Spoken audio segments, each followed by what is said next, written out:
سيدنا محمد وعلى آله وصحبه أجمعين.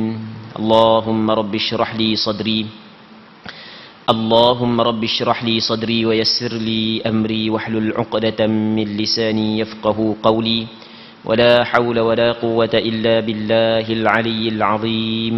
اللهم انفعنا بما علمتنا وعلمنا ما ينفعنا وعلمنا ما جهلنا وذكرنا ما نسينا. اللهم يسر ولا تعسر رب تمم بالخير. اللهم افتح علينا فتوح العارفين وفقنا توفيق الصالحين. اللهم لا سهل إلا ما جعلته سهلا وأنت تجعل الحزن إذا شئت سهلا. اللهم اجعلنا من السعداء المقبولين ولا تجعلنا من الأشقياء المردودين. اللهم صل وسلم وبارك على سيدنا محمد وعلى آله وصحبه أجمعين والحمد لله رب العالمين.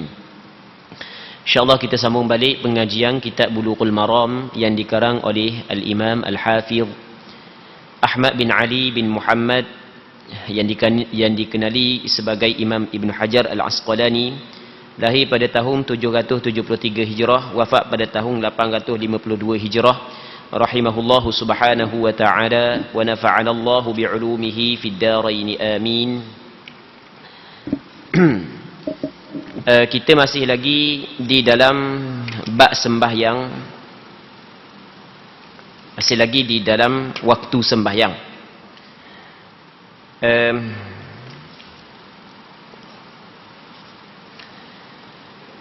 Jadi pada minggu lepas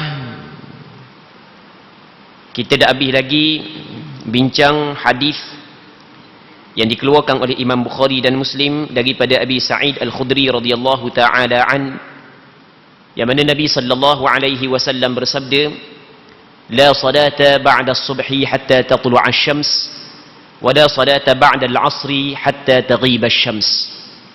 Maksudnya tidak ada sembahyang setelah daripada sembahyang fardu subuh sehingga terbit matahari.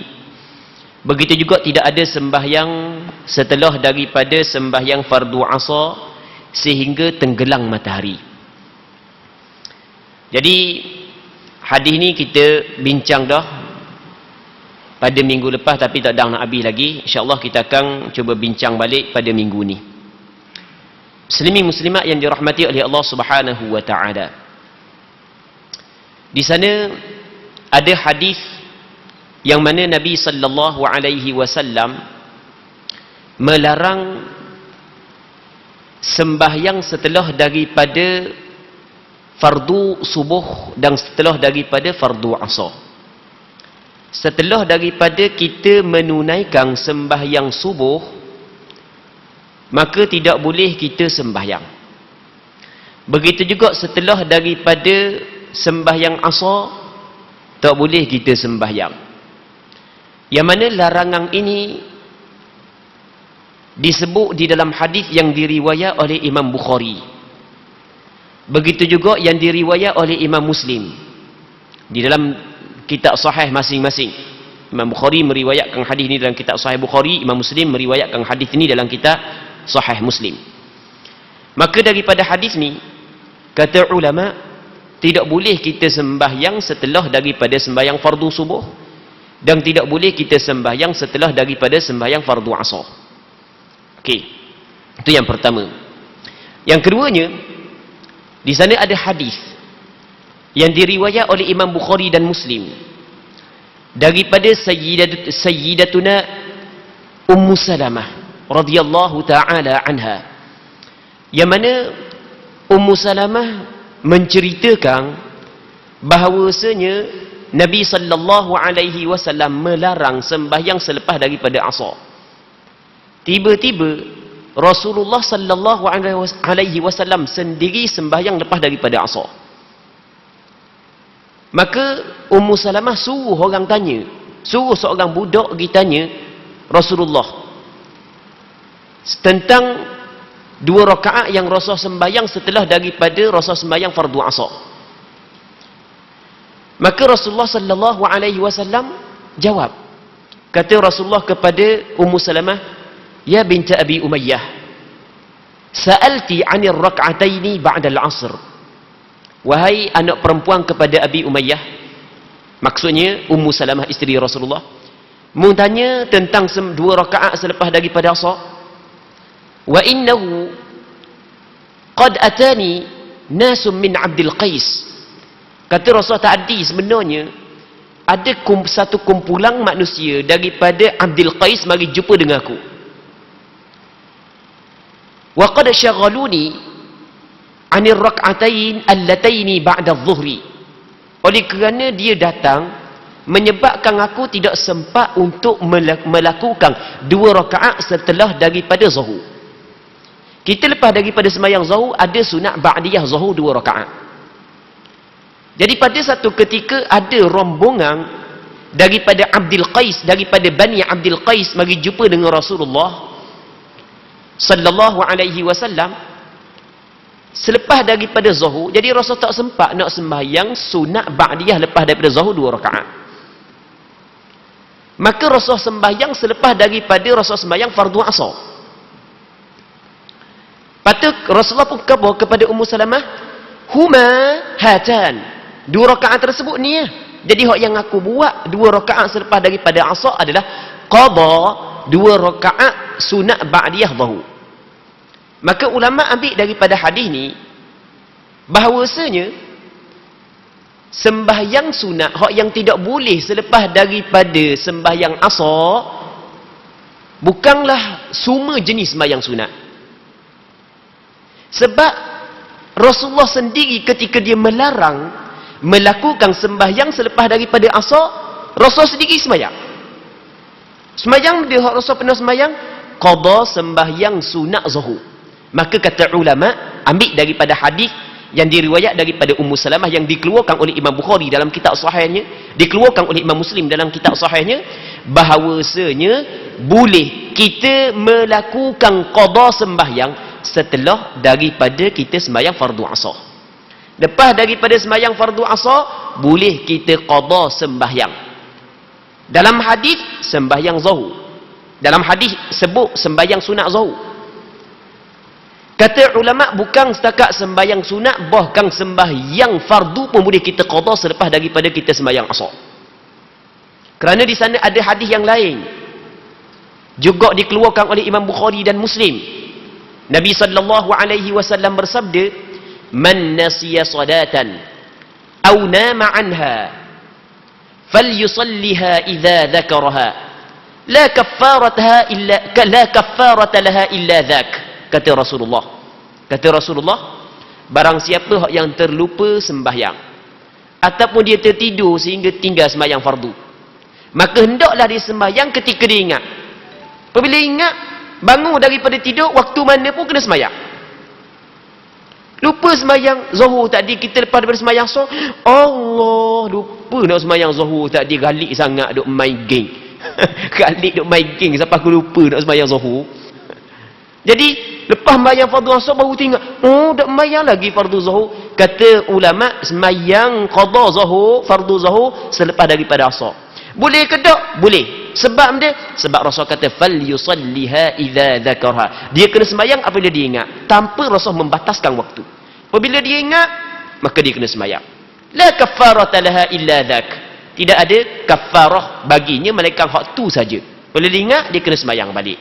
Jadi kata ulama, lepas daripada asar boleh sembahyang qada, sama ada qada sunat ataupun qada hak fardu. Boleh lepas daripada sembahyang asar. Jadi bermakna bukanlah tidak boleh secara mutlak lepas daripada sembahyang asar. Okey. Boleh faham kan? Begitu juga lepas daripada sembahyang subuh. Ada seorang sahabat menceritakan bahawasanya dalam hadis yang diriwayat oleh Imam Abu Daud dan beberapa orang ulama hadis yang lain. Walaupun ada sebahagian daripada ulama menilai hadis ni dhaif, tapi masih lagi ada ulama yang menerima hadis ni. Yang mana satu ketika ada seorang sahabat, seorang lelaki di kalangan sahabat Rasulullah, lepas daripada dia sembahyang subuh berjemaah dengan Rasulullah, dia sembahyang pula 2 rakaat. Patu kata Rasulullah sallallahu alaihi wasallam, sembahyang subuh 2 rakaatnya. Ada riwayat yang lain, mana 2 kali sembahyang subuh? as-subhi raka'at marratain, kata Rasul kepada dia. Sembahyang subuh 2 kali ke? Dah sembahyang dah, tadi sembahyang pula Apa dia kata? Dia khabar kepada Rasulullah, sebenarnya aku tidak sempat untuk mengerjakan 2 rakaat sebelum daripada fardu subuh. 2 rakaat sunat subuh sebelum daripada sembahyang fardu subuh aku tak sempat nak sembahyang.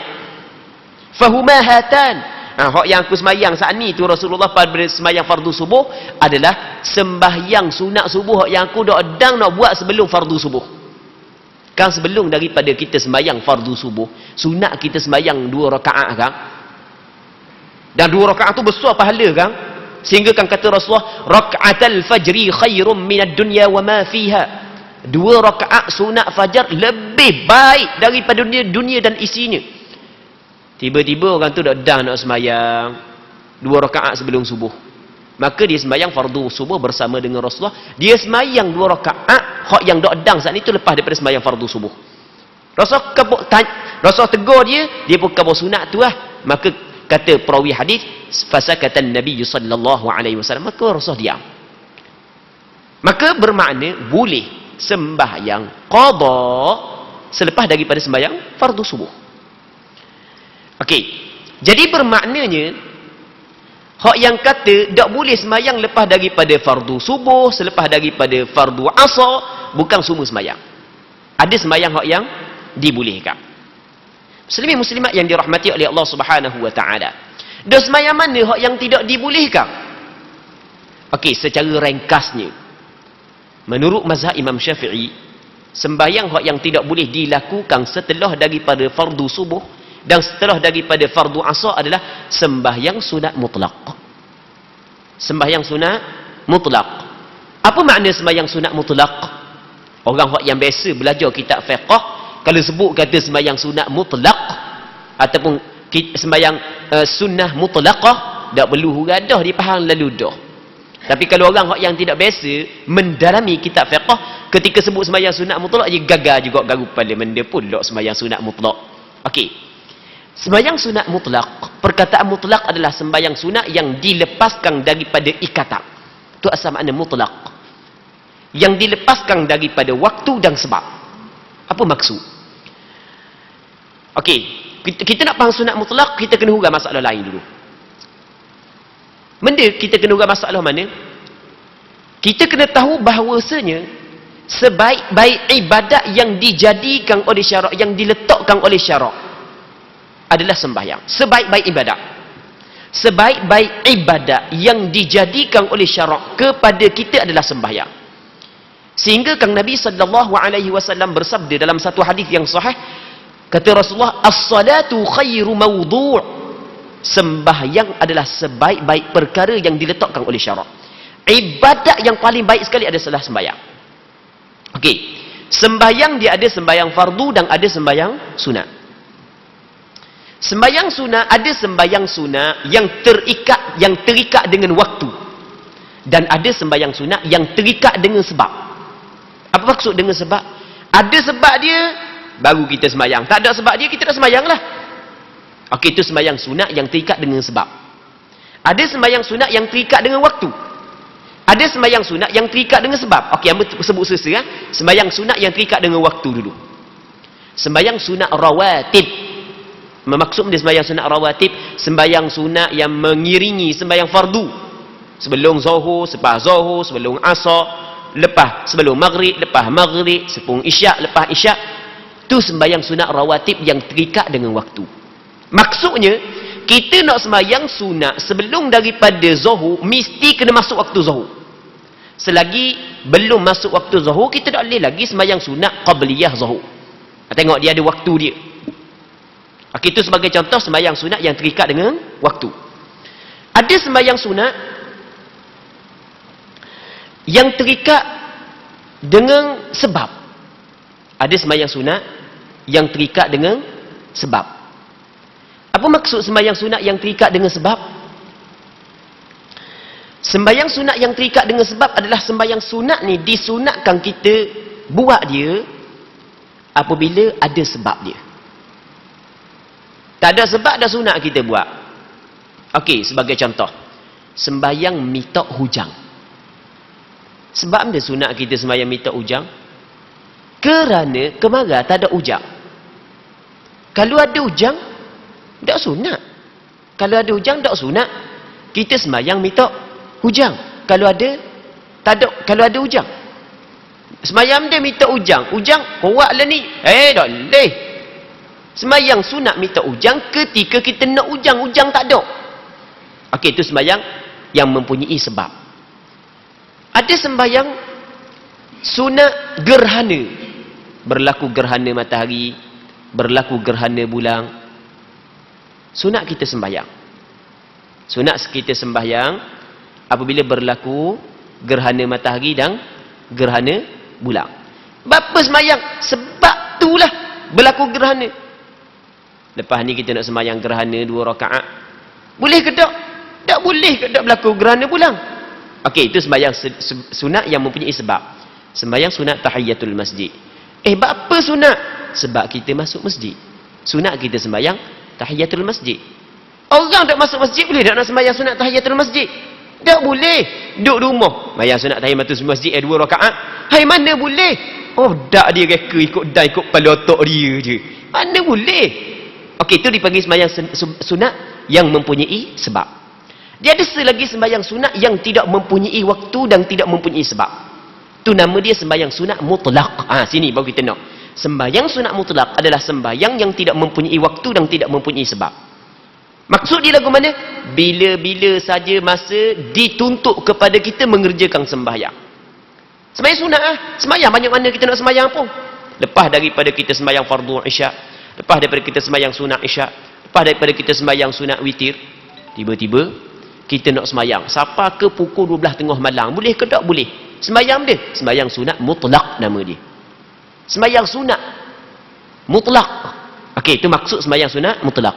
Okey, sembahyang sunat mutlak tidak boleh dilakukan setelah daripada sembahyang fardu asar dan tidak boleh dilakukan setelah daripada sembahyang fardu subuh. Sembahyang sunat mutlak tidak boleh dilakukan setelah daripada sembahyang fardu asar, tidak boleh dilakukan sembahyang selepas daripada sembahyang fardu subuh. Itu kita kena ingat. Dan selagi tak boleh juga kita sembahyang selepas daripada fardu asar, selepas daripada fardu subuh adalah sembahyang sunat yang sebab dia akan datang. Sebab dia lepas daripada ni baru ada sebab dia.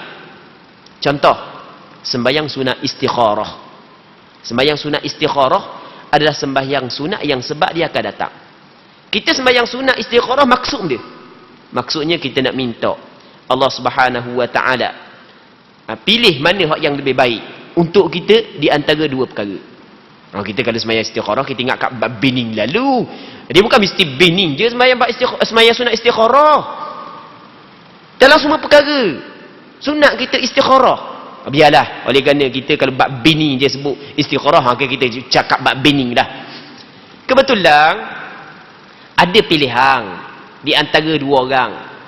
Seorang nama dia Aminah, seorang nama dia Fatimah. Ada 2 pilihan, nak ambil Fatimah ke Aminah. 2 beradik. 2 beradik tak boleh nak ipung. Kalau hak lain-lain ambil 2-2 payah benda. Tak payah istikharah ambil belaka 2-2.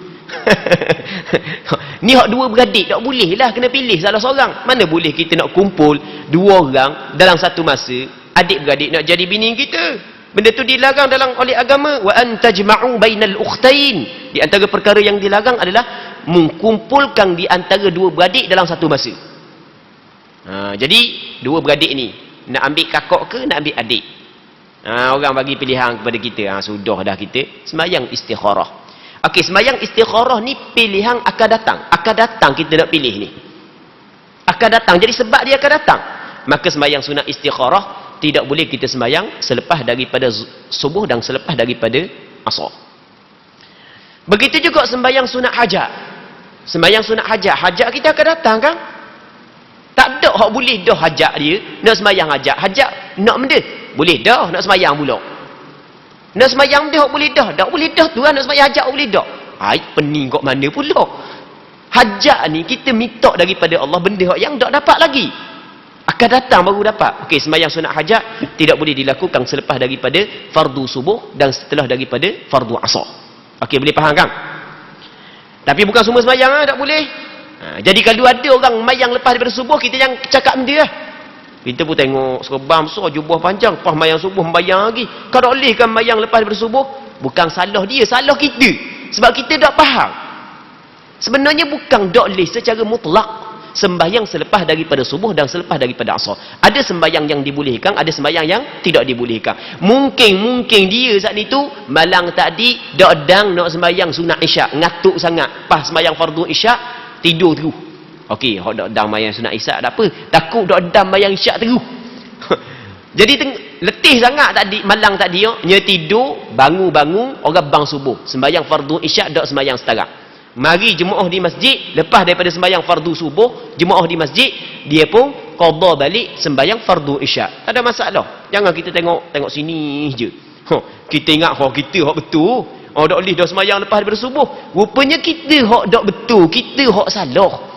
Bukan tak boleh secara mutlak. Muslimin muslimat yang dirahmati oleh Allah Subhanahu wa taala. Okey, selagi benda hak yang ataupun dua lagi lah, kita akan sebut dua lagi benda yang berkait dengan perbincangan kita. Okey, yang pertamanya adalah sembahyang, dilarang kita sembahyang sunat mutlak dan sunat yang sebab dia akan datang selepas daripada subuh dan selepas daripada asar. Ia berkait dengan perbuatan, bukan ia berkait dengan waktu. Ia berkait dengan perbuatan. Maksud dia berkait dengan perbuatan. Orang yang selesai sembahyang subuh awal waktu yang dilarang, dia sembahyang sunat lepas daripada itu. Orang yang sembahyang subuh lewatlah waktu yang dilarang.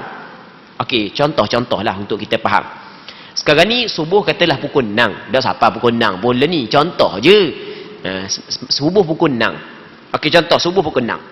Kita lepas daripada orang bang subuh pukul 6, 5 minit kita sembahyang lalu subuh. Kita selesai sembahyang subuh pukul 6, 10 minit.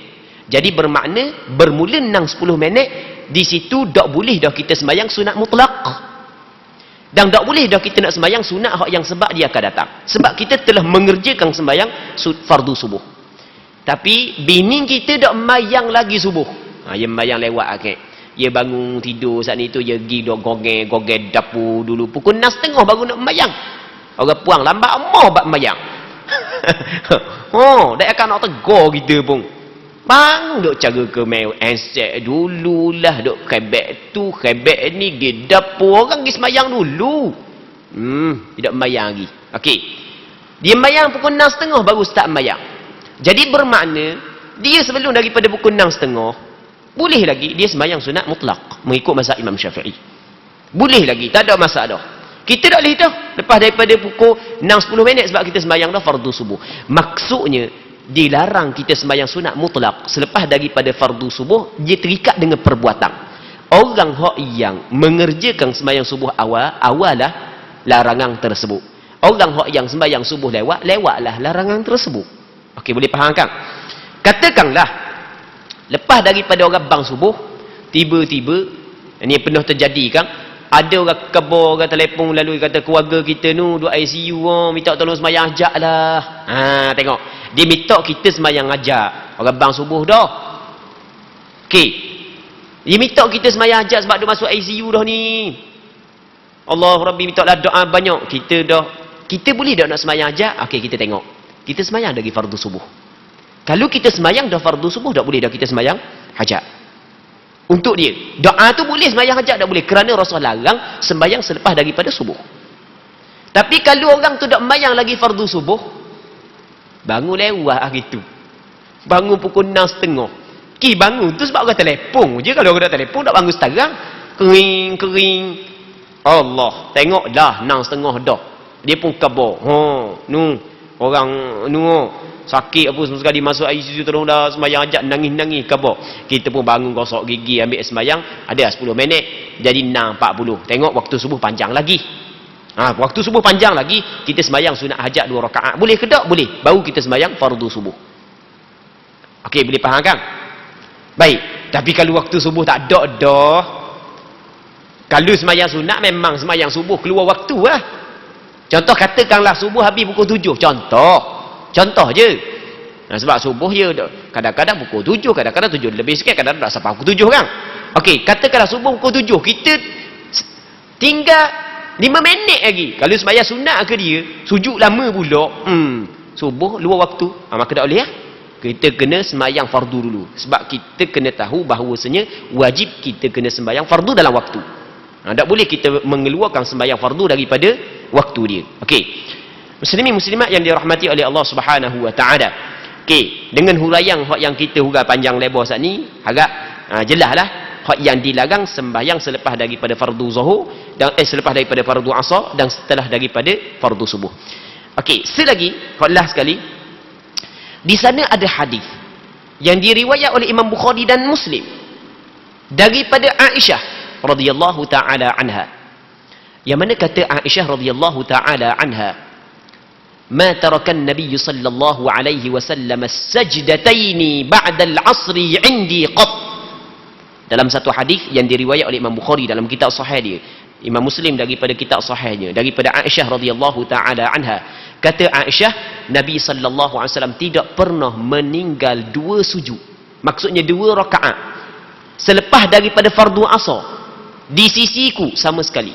Rasul kalau siapa pergi dengan aku balik keluar lepas daripada sembahyang asar masuk rumah dia sembahyang dua rakaat, lepas daripada sembahyang asar masuk rumah dia sembahyang dua rakaat, lepas daripada sembahyang asar masuk rumah sembahyang dua rakaat. Rasul tak pernah tinggal dua rakaat selepas daripada asar.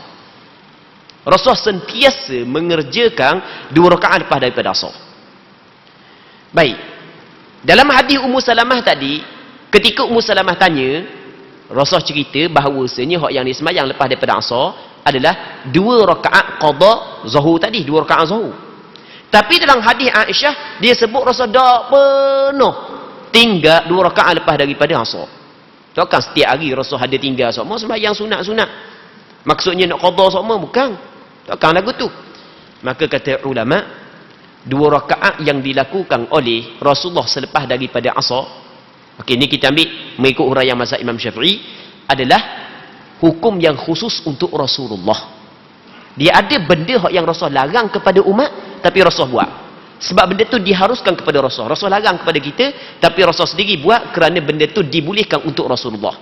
Sebagai contoh, dia ada puasa yang dikenali sebagai puasa wisal. Puasa wisal ni puasa sambung.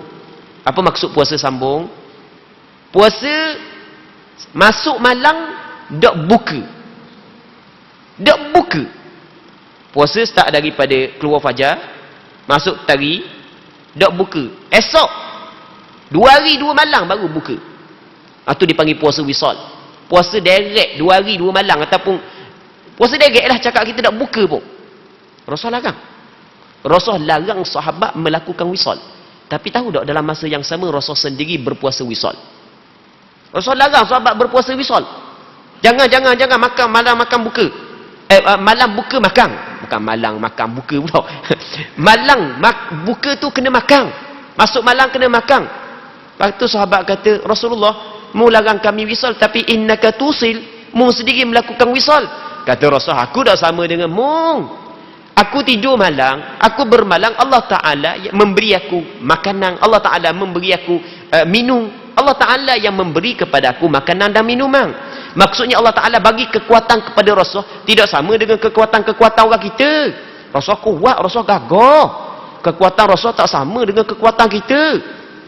Jadi oleh kerana Rasul mempunyai kekuatan yang Allah Ta'ala bagi tidak sama dengan kita, maka sebab itulah Rasulullah dibolehkan kepada melakukan wisal. Tapi Rasul dalam masa yang sama Rasul larang umat dia melakukan wisal. Sebab puasa wisal makruh, dilarang oleh Nabi sallallahu alaihi wasallam.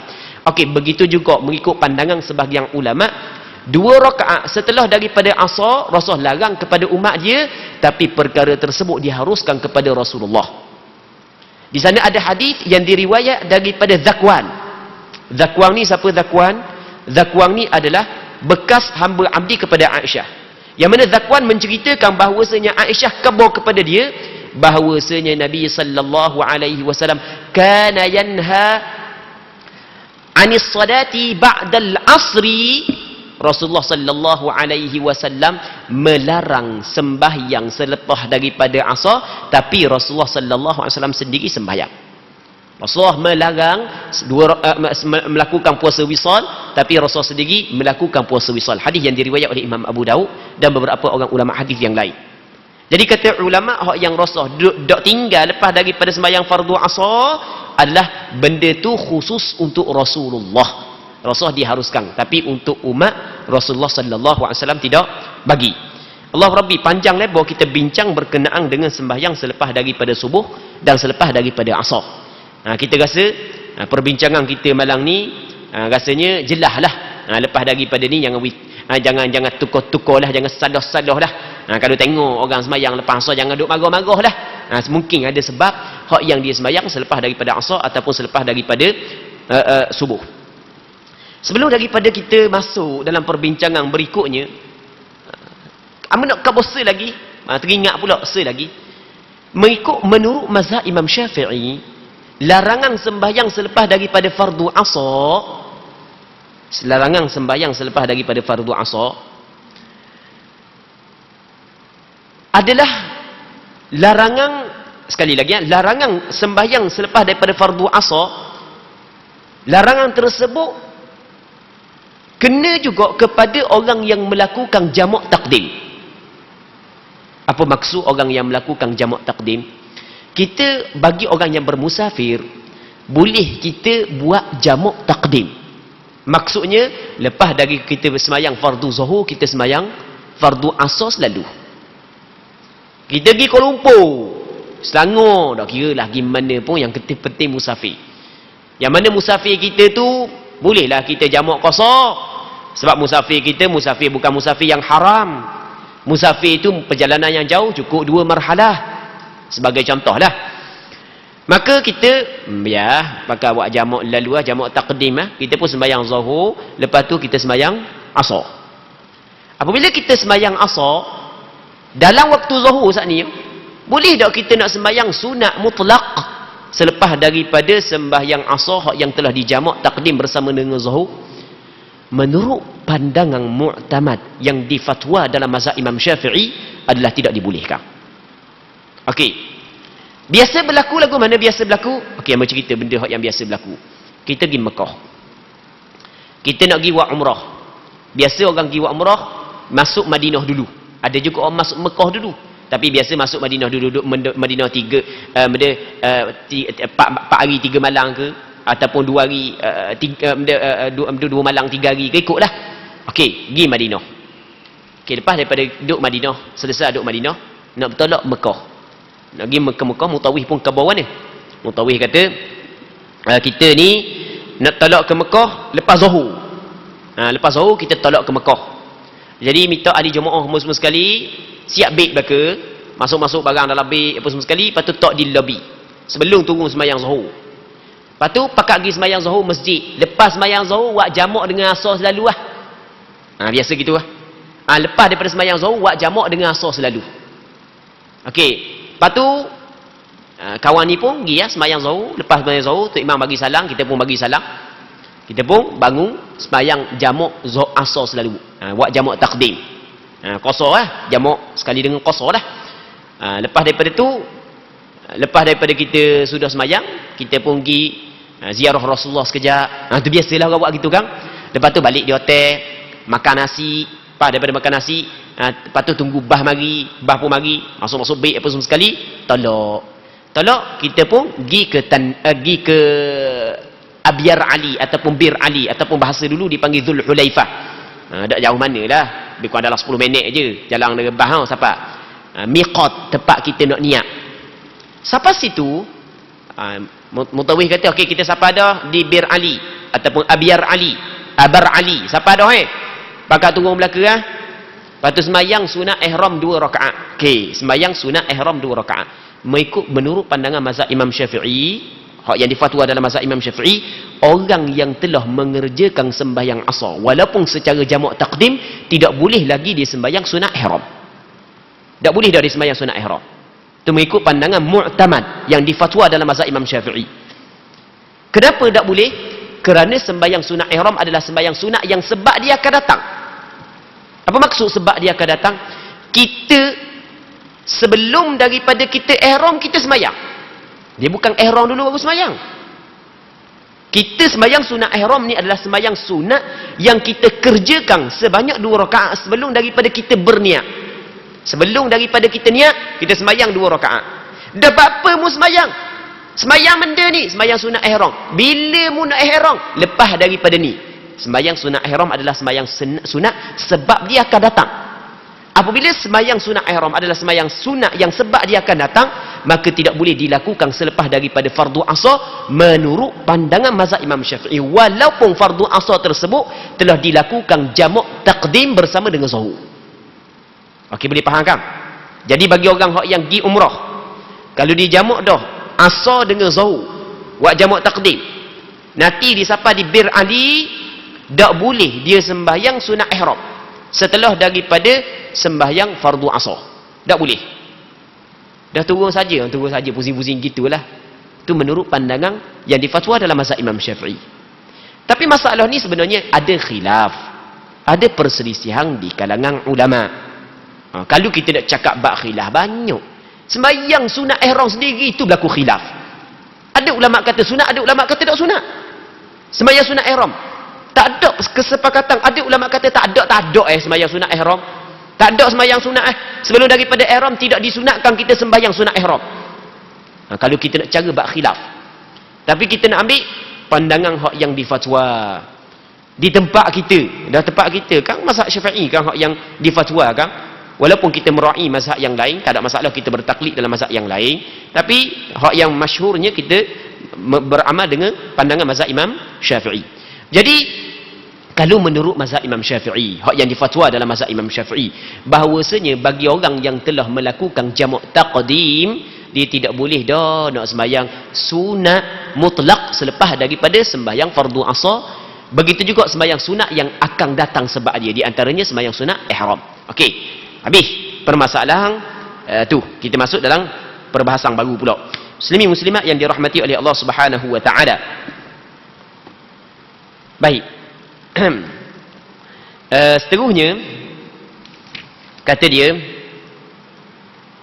walahu an Uqbah bin Amir 3 sa'at kana Rasulullah sallallahu alaihi wasallam yanhana an nusalli fihin wa an naqbura fihin mautana hina tatlu'u asy-syamsu bazighatan hatta tartafi' wa hina yaqumu qa'imu adh-dhahirati hatta tazula asy-syams wa hina tatadayyafu asy-syamsu lil ghurub. Ini masih lagi kita bincang berkenaan waktu yang tidak boleh kita sembahyang. Sembahyang sunat mutlak dan sembahyang sunat yang sebab dia akan datang. Menurut riwayat Muslim melalui Uqbah bin Amir radhiyallahu taala an, disebutkan bahawa ada 3 waktu yang dilarang oleh Rasulullah kami mengerjakan solat. Solat benda yang Rasul larang, macam yang kita cerita tadi mengikut mazhab Imam Syafi'i, sembahyang sunat mutlak dan sembahyang sunat yang sebab dia akan datang. Ada 3 waktu Rasulullah larang sembahyang. Dan begitu juga Rasul larang menguburkan orang-orang mati di dalamnya. 3 waktu ni Rasul larang kita tanam orang mati. Ada waktu yang Rasul larang kita tanam. Tanam si matilah, bukan tanam orang hidup. Tanam orang hidup bila-bila masa pun tak boleh. Mana boleh tanam orang hidup? Haram. Ni tanam orang mati. Ada 3 waktu yang Rasul larang kita kebumikan jenazah. Ni kita kena tahu belaka ni benda yang agama ni. Jangan main pula benda yang Rasul larang ni. Baik, yang pertamanya di saat matahari muncul, di saat matahari terbit hingga terlihat meninggi. Ketika matahari sedang terbit sehingga tinggi matahari, tinggi qada mana? Tinggi qada segala. Qada mana segala? Apa yang disebut dalam kitab fiqh, sekada ukuran 7 hasta. Ni 1 hasta, 18 inci lebih kurang. Skala segala. Bukan gi ukur. Gi ukur tak cukup galuh Bukan gi ukur, tengok pada pandangan mata. Pandangan mata hamba cukup dah tinggi dah tu. Boleh sembahyang. Hamba tak nampak tinggi lagi, hamba tak payah sembahyang lagi. Mudah je. Tengok atas masing-masing hamba tengok boleh dah sembahyang tinggi dah maka boleh dah sembahyang. Orang yang rasa rendah lagi tak payah sembahyang lagi. Okey. Begitu juga ketika matahari sedang terbit, dilarang, Rasul larang kita tanam mayat. Kalau tanam jangan tanam masa tu Kata ulama mazhab Imam Syafi'i, tak boleh larangan tersebut adalah ketika mana kita pisah cari. Waktu lain adanya pisah cari, waktu tu kita tanam. Waktu dilarang. Tapi kalau secara kebetulan, waktu nak buat mana? Secara kebetulan, waktu tak ada masalah.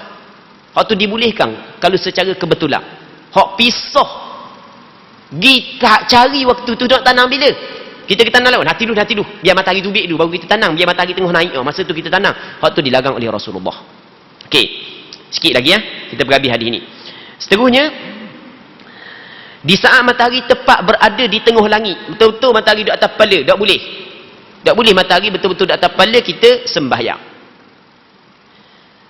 Matahari di atas kepala, tak boleh kita sembahyang, kita panggil waktu istiwa. Waktu istiwa sekejap sahaja sebenarnya. Waktu istiwa sekejap je. Sehingga kan dalam kitab fiqh dikata tak sampai pun 2 rakaat. Kena ingat, sebab ada hak yang tersebar dalam WhatsApp dikata kita tidak boleh sembahyang sebelum daripada masuk waktu zuhur selama 20 minit. Ada hak kata 18 minit, tak boleh sembahyang. 18 minit sebelum zuhur tak boleh sembahyang. Itu adalah salah mengikut mazhab Imam Syafi'i. Waktu istiwa tidak telus untuk 2 rakaat. Sehingga kan dalam kitab fiqh mazhab Imam Syafi'i disebut lagu mana? Wa'lam.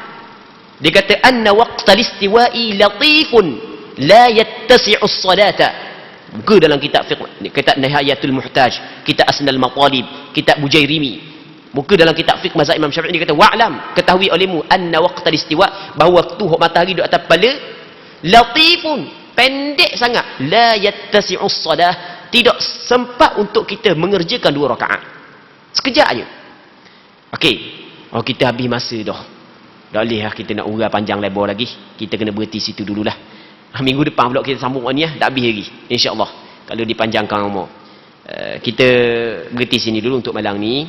Kita berdoa kepada Allah Subhanahu Wa Taala agar perbincangan kita pada malam ni sama-sama dapat mengambil manfaat dan diberkati oleh Allah Subhanahu Wa Taala.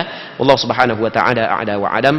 Allahumma haqqiqna bittiba'i nabiyyika Muhammadin sallallahu alaihi wasallam zahiran wa batina. اللهم اجعلنا ممن يستمعون القول فيتبعون أحسنه. اللهم إنا نسألك الإخلاص في القول والعمل. اللهم إنا نسألك الإخلاص في القول والعمل. صلى الله وسلم وبارك على سيدنا محمد وعلى آله وصحبه أجمعين والحمد لله رب العالمين.